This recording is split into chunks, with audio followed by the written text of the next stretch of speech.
Guys, adobong igat na maraming sili. Pampulutan namin ni Bilas dahil birthday ko ngayon. Ito yung pampulutan namin, walang handa. Yan na yung handa ko.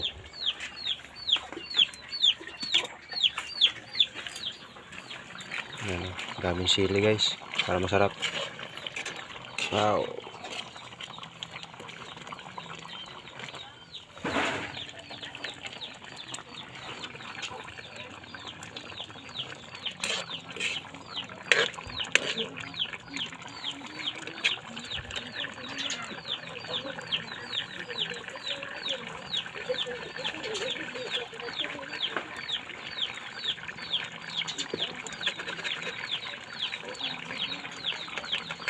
Ginataang igat, adobo sa gata.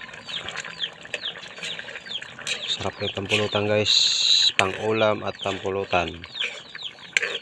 So tuyo-tuyo natin ng konti para yummy, mas masarap.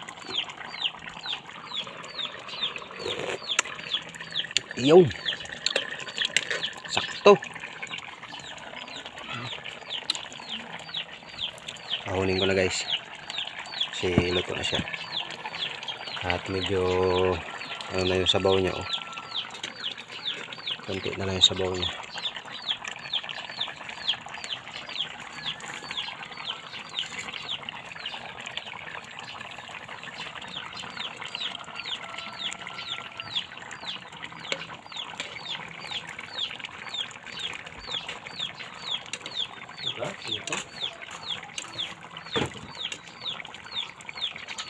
Tikman nyo na lang guys mamaya. Tikim kayo guys. Oh, wow, sarap, delicious.